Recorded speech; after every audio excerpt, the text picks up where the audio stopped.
And welcome back, everyone, to Faro State basketball coverage of the Preferred Office Machines post-game show. Rob Bentley with you from Houghton, where the Bulldogs defeat Michigan Tech 69-68, the final score. Big shot from Ethan Erickson with 5.6 seconds to go to give you the win, as we're joined by head coach Andy Bronkema. And Coach, exciting way to win the basketball game again here for your team. I mean, that was a huge shot, and our guys showed a lot of poise down the stretch, to give us an opportunity to have a shot for the win. But to see it go in, especially a couple plays before that, we designed a play for him. He stepped out of bounds in the same spot, right? So, I tried to call timeout to a spot where we would get it at the 28-foot mark. The official said no, we put it on the baseline. So we drew up a baseline play, and I'm glad it worked out. But, we're practicing those sideline outs a lot. But, again, big shot. And, the story of the game was just Tech killing us on the glass. And credit to them. I mean, they were animals on the glass. They made us look really bad with our physicality and our technique. That was very disappointing, but we also defended pretty well on the road. So as disappointing as the rebounding was, our defense was encouraging. So there were some encouraging things.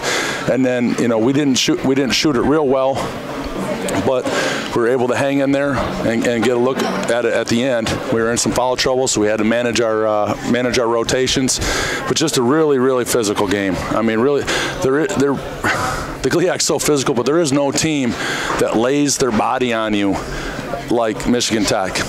I want to come up here and study them because they teach it really well, and I definitely have to teach it better for our guys. But the fans of this year's team, they say we never give up, and it's true about this group, and I love that about this group. So if we can keep that, we'll have a chance to win all these games. I'd just like to play a little more complete game, and I think that's up to the coaching staff, really. It's up to me and the assistants to make sure that happens, but this group's got a lot of heart. Maybe talk about the resiliency. Obviously, one of those games where you battle foul trouble. Seemed like you had some opportunities in the second half. Every time you pulled back close or tied it up, they made a couple big shots to kind of reclaim the lead, and really had to battle back going down the stretch to even have a chance to win it. Yeah, some real funny things.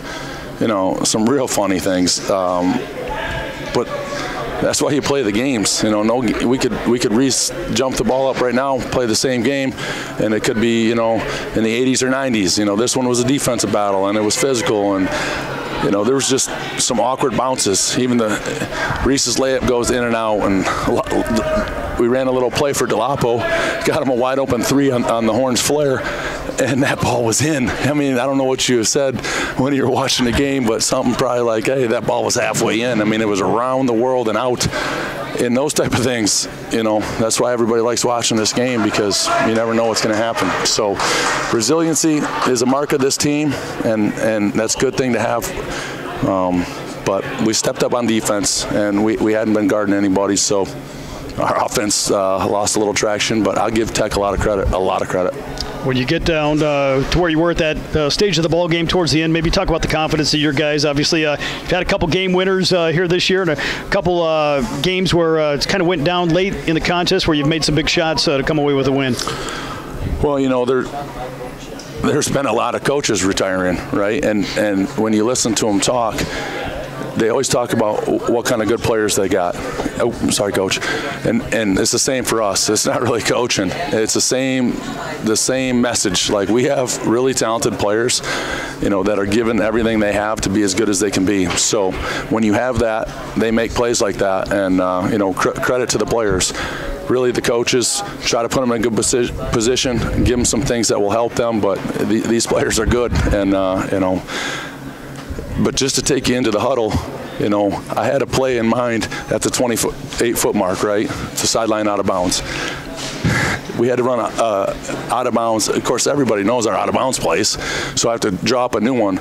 Jack hit a game winner earlier in the year. Do I want to put the ball back in Jack's hands? I don't know. So, we gave it to Ethan, and we set a little good hook screen, and he got open and drained it. So there's a lot of thought process in there. Even a possession before that, out of the timeout, I didn't get Jimmy to the score table in time to sub defense for offense because I knew I was going to take a timeout, after we got the ball back. So, there's just little things. You got to be sharp and you got to be thinking. But the coaching staff was real good, Robert. At about the 4:32 mark, we made the decision to go to the diamond press, and I think probably Tech was probably trying to hang on, and we put that pressure on them, and we got a couple steals. Lop got a run out, and gave us a chance. How much better does it make it? I know a tough game coming up on Saturday in Northern Michigan, but obviously makes the trip that much better here when you get a win here in the first game of the trip. Oh man, you're telling me it's crazy. Now we're thinking about this snowstorm, so hope the boss has got it in the budget if we want to stay another night because I don't want to have any trouble on the way home. But it makes it a lot better. And it's just a crazy game. Like, look, one team won, one team lost, so we're really happy right now, right? And they're ticked off, and they deserve to win that game just as much as we did in so many ways, right? And then they'd be happy, and all their fans, and we'd be ticked off. It's every night. That's it. Half the teams in the nation win. Half the teams lose every single night. You look in Division I high major, all the top teams are losing. It's conference play. That's what everybody's talking about. Conference game on the road. We win it by 1, and it's the same as winning by 30. I know. Right back to work, I'm sure, as you get ready for Northern Michigan on Saturday, and battling not only a tough opponent, but obviously a snowstorm coming in. How do you get your guys ready to get up for another one on Saturday? Well, I think we'll be ready. I really do. And, Northern Michigan's undefeated. I don't know how they did tonight, but, they got a really talented team, obviously returning most of their guys from the national tournament team. And, they got a target on their back in this league because of the talent that they have. So it'll be. We didn't fare so well last year. This is a brand new team, so we don't take a lot of stock in that. But we do have some guys that remember not playing as well as we wanted to at their place. So hopefully we can give them a great game and prepare for them, and drink a little energy drink and start studying the film. Well, Coach, congrats again on the win, and we'll talk to you again on Saturday. Hey, thanks for being here, Robert. You're crazy like us, man. You're up here in the snow, so appreciate you. We'll be